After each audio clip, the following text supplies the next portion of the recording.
Steve jobs যখন তার বন্ধুদের বলেছিলেন আমি পৃথিবীর সবচাইতে কার্যকর কম্পিউটার বানাতে চাই, তখন অনেকেই বলেছিলেন এইসব পরে করো, এখন একটা চাকরি খোঁজো। কিন্তু জবস জানতেন সময় চলে গেলে আর ফিরে আসবে না। যদি সেদিন তিনি বলতেন পরে শুরু করব, তাহলে আজ অ্যাপেল হয়তো একটা কল্পনা হিসেবেই থেকে যেত।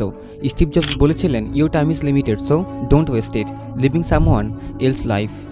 একজন জেলে বাবার সন্তান কাঁধে ব্যাগ ঝুলিয়ে প্রতিদিন কয়েক কিলোমিটার হেঁটে স্কুলে যেতেন। বন্ধুরা যখন খেলতো তখন তিনি বইয়ের ভেতরে ডুবে থাকতেন। তিনিও পারতেন কাল পড়বে বলে আজ বাকিদের সাথে একটু খেলাধুলা করে নিতে, কিন্তু তিনি জানতেন সময় একবার গেলে আর ফিরে আসে না। এই একাগ্রতার সময়ের প্রতি সম্মানই তাকে ভারতের মিসাইল ম্যান বানিয়েছিল এবং পরবর্তীতে দেশের রাষ্ট্রপতি হয়েছিলেন।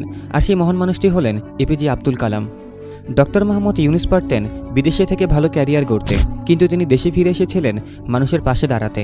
যখন সবাই বলেছিল গরিবদের ঋণ দিলে তার ফেরত পাবেন না, তখন তিনি বলেছিলেন আজ চেষ্টা না করলে কাল শুধু আফসোসই থাকবে। সেই এক চেষ্টায় জন্ম নেয় গ্রামীণ ব্যাংক, আর তিনিই হন বাংলাদেশের প্রথম নোবেল বিজয়ী। Elon Musk, Warren Buffett, APJ Abdul Kalam, Michael Jordan, Humayun Ahmed, তারা কি অলস ছিল না? তারা কি ক্লান্ত হতো না? তাদের কি সময় কম ছিল? না, তারা শুধু একটা জিনিসই মানত, আর তা হলো এখনই সঠিক সময়। তারা যখন ভাবতো যে কিছু করতে হবে তখনই সেটা করে ফেলতো। তারা কখনো বলেনি যে আগামী মাসে শুরু করব, আর এই কারণেই আজ তাদের নাম আমরা জানি। আজ নয় কাল করব, এটা শুনতে সাধারণ এক বাক্য হলেও এই একটা বাক্যই পৃথিবীর লাখ লাখ স্বপ্নকে কবর দিয়েছে। এই বাক্য দিয়েই অলসতার এক সূক্ষ্ম খেলা শুরু হয়ে যায়, যার পরিণাম হয় নীরব অথচ নিশ্চিত পরাজয়। আজ নয় কাল করব, এই শব্দগুলোর মধ্যে কোনো তাড়াহুড়ো নেই, সাফল্যের চাহিদা নেই, বরং এই কয়েকটা শব্দে লুকিয়ে আছে পৃথিবীর সবচেয়ে ধ্বংসাত্মক অভ্যাস, অলসতা। শুধু এই একটা বাক্যই অসংখ্য প্রতিভাকে অন্ধকারে ফেলে দিয়েছে, এমনকি অনেক সফলতার সম্ভাবনাকে চিরতরে মুছে দিয়েছে। একবার ভেবে দেখো তো, তুমি যেটা আজ করতে পারতে সেটা কেন কাল করবে বলে ফেলে রাখলে? সফল মানুষেরা কি এমন করে? না, তারা জানে সময় সবচেয়ে মূল্যবান সম্পদ, আর তুমি যদি সময়কে অপচয় করো তাহলে ভবিষ্যৎ কখনোই তোমাকে পুরস্কৃত করবে না। তুমি কি জানো একজন মানুষ তার জীবনে গড়ে 25,000 দিন পায়? মাত্র 25,000 দিন। এবার ভেবে দেখো তো, এই মুহূর্তে তোমার জীবন থেকে কয়টা দিন চলে গেছে আর কয়টা দিন তোমার হাতে অবশিষ্ট আছে? জীবনটা আসলে খুবই সোজা। তুমি যে করবো তাহলে একদিন নিজেকে বলবে ইস, যদি আমি সেদিনই শুরু করতাম। প্রতিদিন সকালে আমরা ঘুম থেকে উঠি আকাশের মতো বিশাল স্বপ্ন, সময়ের মতো দুরন্ত ইচ্ছা আর একগুচ্ছ সম্ভাবনা নিয়ে, কিন্তু দিনের শেষে আমরাই বলি আজ থাক কাল করব। এভাবে প্রতিদিন আমরা নিজেরাই নিজেকে ঠকাই। একজন ছাত্র ঠিকই জানে সামনে পরীক্ষা চলে আসছে, তাই তাকে পড়তে হবে, নিজের সিলেবাস কমপ্লিট করতে হবে, কিন্তু সে ভাবে আজ একটু ফেসবুক দেখি, একটু ইনস্টাগ্রামে ঢুকি, পরে পড়ব। এভাবেই দিন যায় রাত যায়, শেষমেশ পরীক্ষার হলে বসে ভাবে ইস, যদি আমি সময় মতো পড়তাম।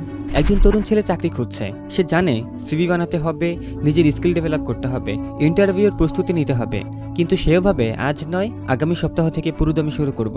আর এভাবেই সপ্তাহ যায়, মাস যায়। তার বন্ধুরা যখন ক্যারিয়ার গড়ছে তখনও সে ভাবছে যে সময় হলে ঠিকই শুরু করব, কিন্তু সময় কাউকে ঠিক ব্যাঠিক আলাদা করে দেয় না। তুমি যেদিন শুরু করবে সেটাই তোমার জন্য সঠিক সময়। মানব মস্তিষ্ক সবসময় সহজ পথ খোঁজে। কাল করব এই কথাটা আমাদের মস্তিষ্কের জন্য এক ধরনের আরামদায়ক মিথ্যা, কারণ এতে চাপ নেই, কাজ নেই, আছে শুধু একটুখানি আশা। একটা মিথ্যা আশার উপর দাঁড়িয়েছে লক্ষ মানুষের জীবনের ব্যস্ততা, কারণ তারা বাস্তব নয় কাল নামের এক কাল্পনিক পৃথিবীতে বাঁচতে চেয়েছে। ইলন মাস্ক মাত্র 12 বছর বয়সে একটি ভিডিও গেম বানিয়ে বিক্রি করেছিলেন। হ্যাঁ, 12 বছর বয়সে। তিনি অপেক্ষা করেননি বিশ্ববিদ্যালয়ের ডিগ্রি বা সঠিক সময়ের, কারণ তারা জানেন শুরুটা যত তাড়াতাড়ি করা যায় ততই বেটার। অন্যদিকে যারা কাল করবে বলে সময় নষ্ট করতে থাকে, তারা হয়তো জীবনের শেষ প্রান্তে গিয়ে উপলব্ধি করে আমি তো কিছুই করতে পারলাম না, এবং তখন আর তার কিছুই করার থাকে না। সময় আসলে জীবনেরই আয়না। তুমি প্রতিদিন যেটা নষ্ট করছো সেটা শুধু সময় না, তোমার জাগরণ তোমাকে জাগানোর জন্য সবসময় তোমার পাশে থাকবে। তাই ভবিষ্যতে এরকম মোটিভেশনাল ভিডিও পাওয়ার জন্য অবশ্যই জাগরণ ইউটিউব চ্যানেলটিকে এখনই সাবস্ক্রাইব করো এবং বেল আইকনটি অল করে রাখো। দেখা হবে পরবর্তী ভিডিওতে। আল্লাহ হাফেজ।